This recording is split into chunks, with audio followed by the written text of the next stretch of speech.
Welcome back to the Folkestone Status Show with me, Kay Mclaughlin. Joined in the studio now by my next guest. I've got Claire Burgess and Mark Stay. Now, they're both local authors. They're both on the internet as well, in various forms of videos. Let's start off with you, Claire. Welcome to the Folkestone Status Show. Thank you very much. Now, actually, we're going to discuss both of you because we just had a quick chat off air, and I've said to you, you're both from Kent, and it turns out you aren't. So if you just let people know, you're not actually from Kent, and you're not DFLs. No, I'm not. No. I was born in Sutton in Surrey, and I basically spent most of my life in either Bookham or Ashtead or Epsom, and we then moved to Kent a couple of years ago now. And I was in a cab on the way home from the station to home, and the cab driver, she said to me, "Oh, are you local?" I said, "Oh, no." She said, "Oh, are you a DFS?" I said, DFL. Sorry, yeah, DFS. They make sense. Not sofa. Yeah, not sofa.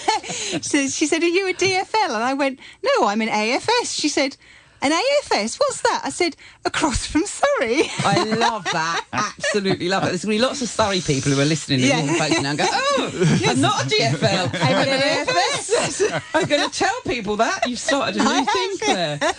So you've ended up... Where are you actually living now? You're Herne Bay way now, Yes, we are, So yes. you're both in Herne Bay, which is only up the road, really, isn't it? Yes, it's not that far away. So you came from Sutton in Surrey. Where did you come from, Mark? Well, I was born in London, in St Thomas's, right across from Big Ben, at the stroke of 10 o'clock in a maternity ward, haunted by Florence Nightingale. So start as you mean to go on, frankly. Is this like the start of a book? Have you started a book off with that, Lowen? Well, I could do, yeah. I mean, it's in my official bio, so yeah. That's brilliant. You can start it off.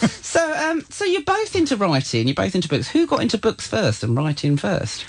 I've always written. I've always made stuff up. I mean, my mum's side of the family are all Irish. I remember one of my earliest memories is going over to Ireland at Halloween, and my Irish uncle Luce telling me ghost stories in the pub, and he used to, between every kind of sentence, he'd say, "As true as I'm sitting here."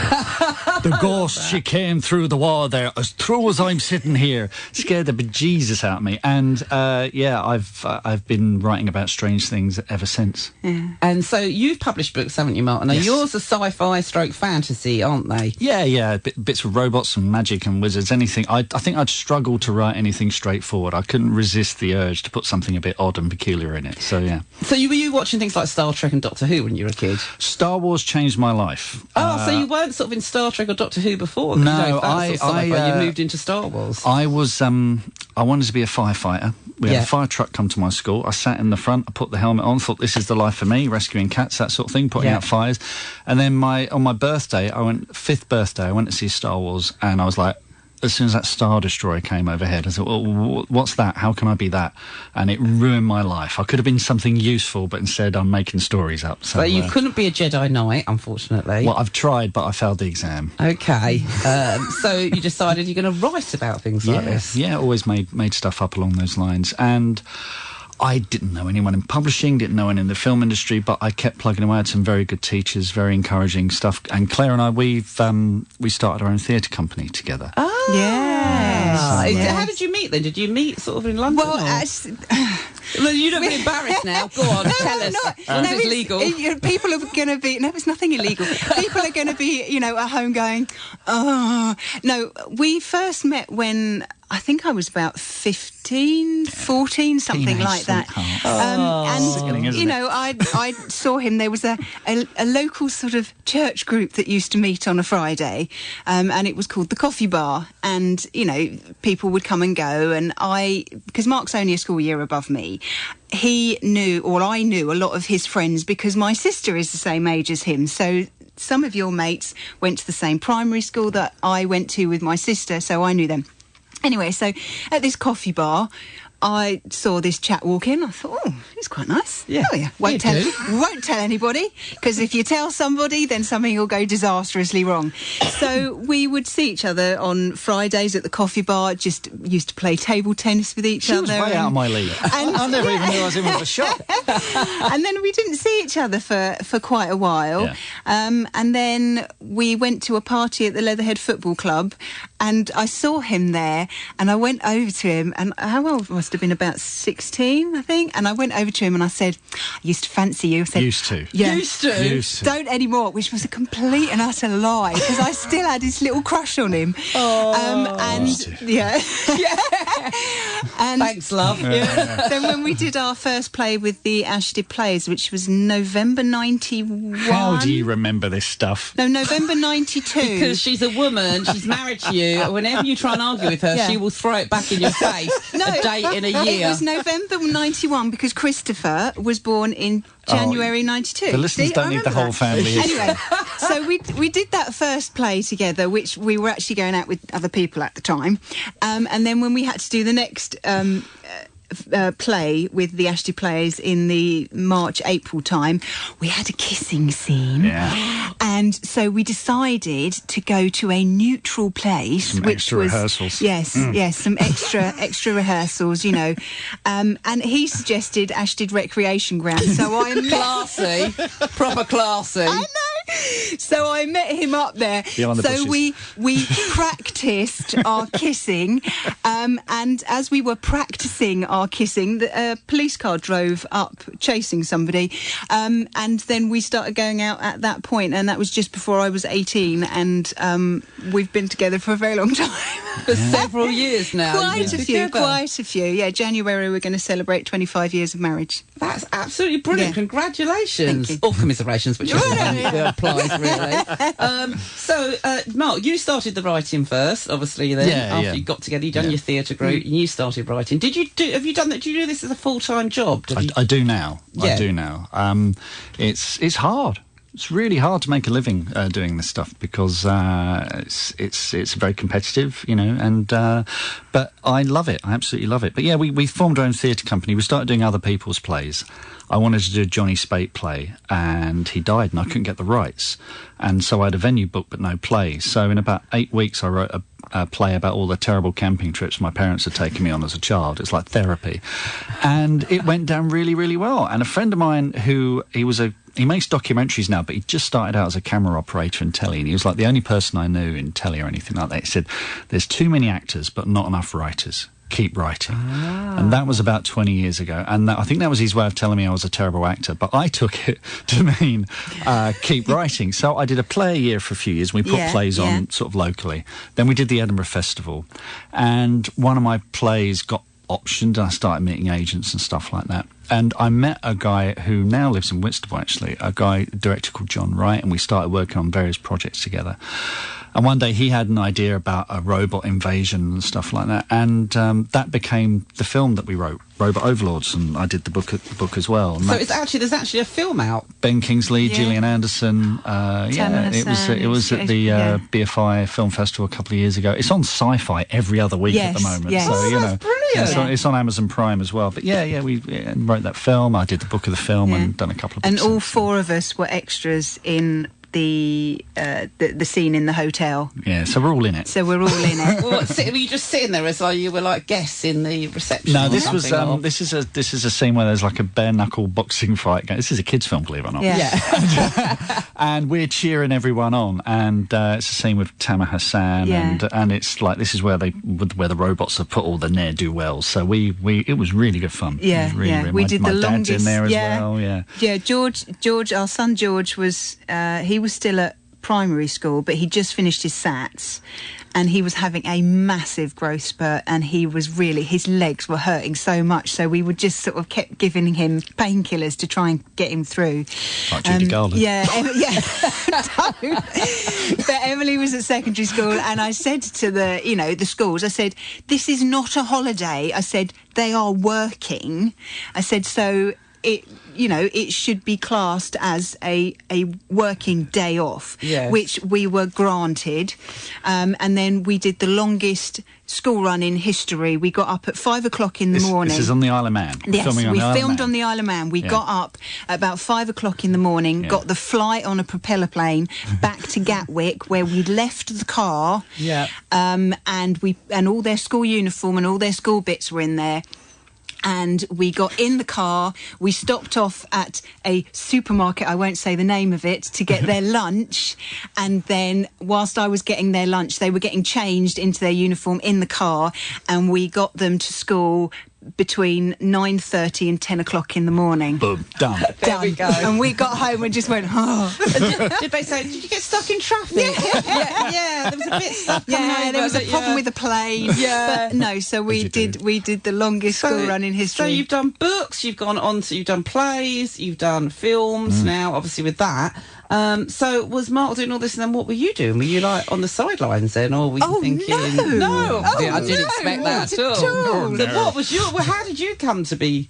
Well, I've always been interested in gardening. It's something that I've been doing since I was so young. My granddad, he's no longer with us, he's so lovely, which was my mum's dad. He used to have an allotment.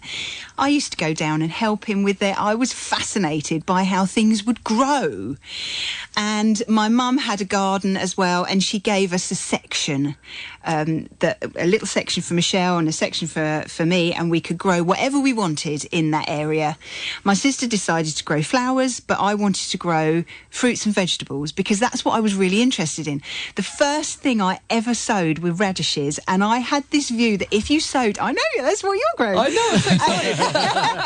And I had a view that if you sowed all the seeds so close together that you would get more radishes. That's not how you do it, but you know, to my little sort of 7-year-old brain, that was how it was. Can I just say to my 50-plus brain, last year when I was growing vegetables in plots, I texted a few of my friends and neighbours and said, because I wasn't sure how you planted the seeds, so I literally just chucked the whole pot in. The whole bag went into the pot, and they all said to me, how did you plant them all? And I went, yeah, I just chucked the whole lot in. They were like going, what?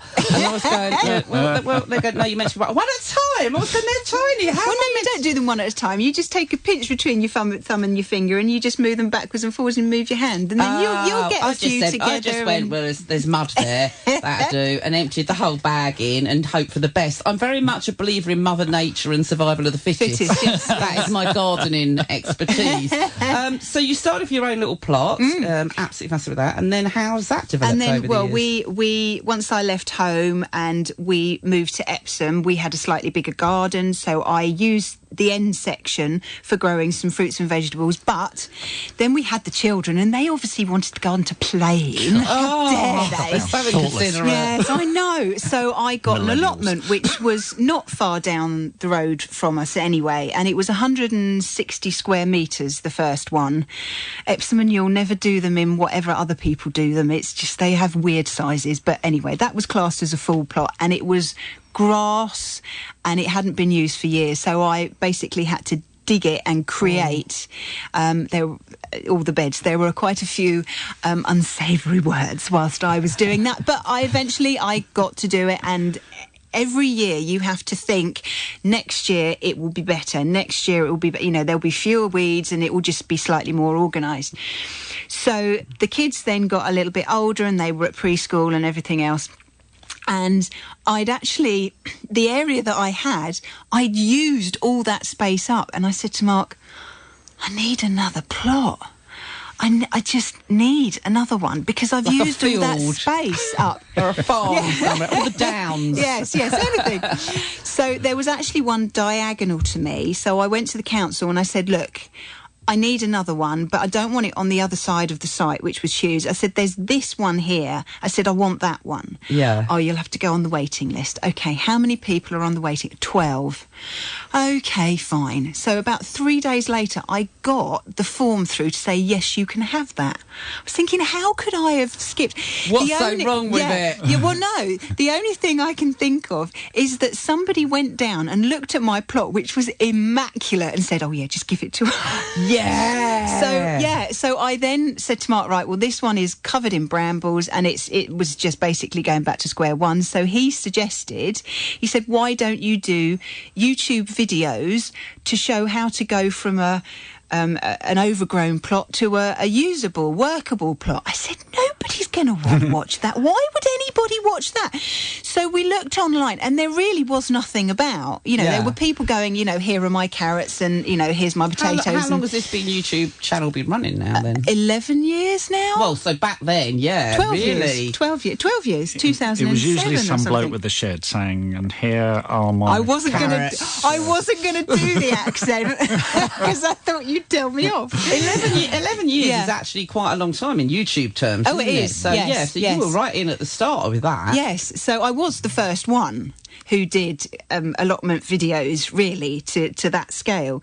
So I took the video camera down, reluctantly did it, he edited it, and it went up on YouTube, and people watched it, they commented on it, they liked it, and it's basically just spiraled, and now I've got 512 videos odd. Wow. So and I've been viewed 5.3 million times.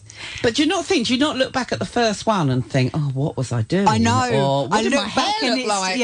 It's like a fashion thing, isn't it? It's the voice. You look back at the first one, and it's all very listen with mother type thing. Hello, children. Yes, hello, children. Are we sitting comfortably? So yes, they've changed quite a bit. But what I do now I edit them because I know how to edit them. I'm very proud of myself. I can edit and put the music on and everything. I still do them, and now they're like, this is what I'm doing now. So people can then watch it and go, all right, well, Claire's doing it now, so let me think about doing it now. So it's all very...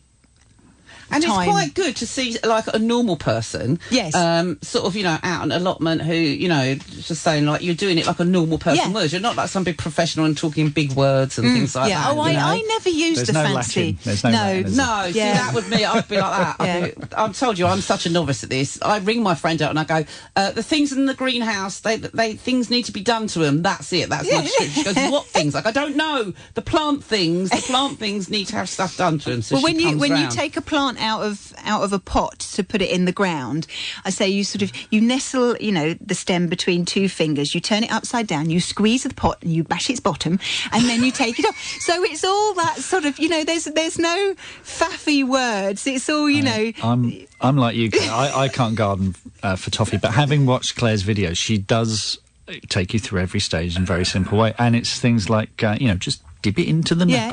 You've developed your own little language. Yeah, like when you make a hole to put a seedling in, you don't have to use a dipper. I use a blunt pencil, or you can use your finger, and you make a hole down to your big knuckle.